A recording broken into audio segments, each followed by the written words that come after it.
had never gone to during my brief visits home from Delhi. And I wrote a lot, I observed a lot, and I tried to understand. And finally, when I came back to Delhi, I continued with my academic research and my creative writing. And I guess the culmination of all these wanderings has been this book, which Lali has already told you about. And it's kind of an autobiography which traces my experiences in exile and the rediscovery of my roots. Already when I was a student here in Delhi University in IB College, I had first-hand experience of the alienation which we Northeasterners are made to feel here. We feel, or we're made to feel, I don't know. We did hear, we did not hear for not many cases of assault like we do now every other day. But there was a lot of hostility, definitely. And I would like to read one poem from this book called From Exile, which was written based on those experiences. Each day is another lifetime in purgatory. Immediately as I step out, I'm drowned in a sea of eyes. Hands seize me, breaths scorch me. Somehow I swim across. Somehow I've learned to.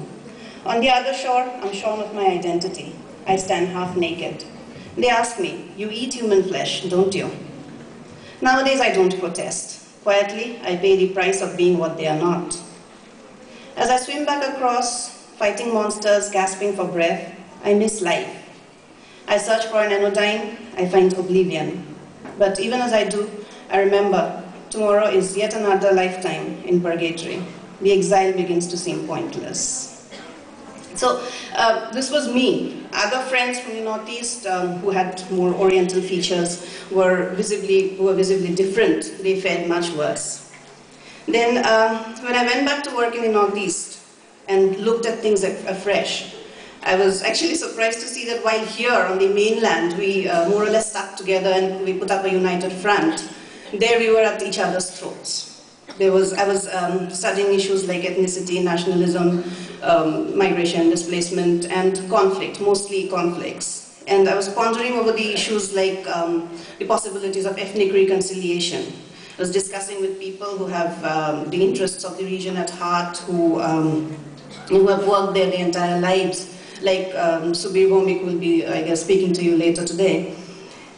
And one poem in this book, Tell Me Who Should I Be, was the result of all these thoughts on ethnic reconciliation and my politicization in the Northeast. I'll just read it out to you.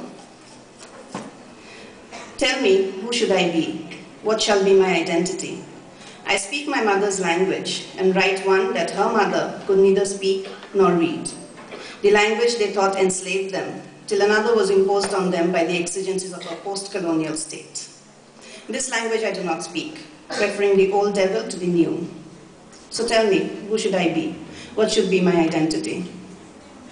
Born a Brahmin, raised a human being, and deprived of pork and beef, eating some of the tastiest meats on earth for me has become a political act. With every mouthful, I'm forced to remember the deep divide between me and my tribal friends. Can the way to ethnic reconciliation lie through the stomach and in the taste buds? Tell me, who should I be? What should be my identity? I think it should bother me, my hyphenated experience in their hyphenated existence in their psyche. Because where I come from, there, where lies the center of my universe, is what they love to call the periphery. I am their bridge to the peripheral populations. My forefathers would not share their political holdings. Today, I am an outsider to my people, another colonizer. So tell me, who should I be? What should be my identity? So such and other questions, of course, remain, and one still doesn't see an end to the endless cycle of violence that engulfs the Northeast. There are ethnic riots, there are encounters and raids, there are bomb blasts every day, even though, of course, we might not get to hear about all of them here because for the national media, we are not part of the nation, maybe. So, but we all wish that this endless cycle should, stop now. And I end my book and my address with a resolve against violence. I call this last poem, Fearless. I will walk down the streets of my city without fear. I will not be slapped like my cousin because he walked on the pavement where Black Cat commandos brandished machine guns behind sandbags securing us against insurgents. He was only 16. I will not be interviewed on television, lying half naked, faint, prodded by microphones, and asked to narrate how I got caught in the crossfire in somebody else's war. My war is not being fought. Those who did have died. Those who kill now live. I will not smell the smell of burnt explosives, clotted blood, charred flesh outside my house. I will not watch the people sifting among mangled vehicles, broken glass, cast-away footwear, looking for the dead. I will walk to school every day. I will greet everyone on the way.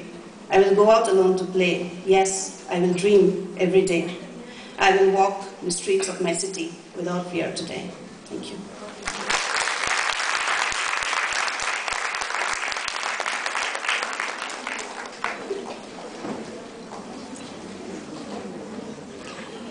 It is my honor to call upon our next alumni, Dr. Manisha Behel. Dr. Manisha Behel, a social activist who has been working for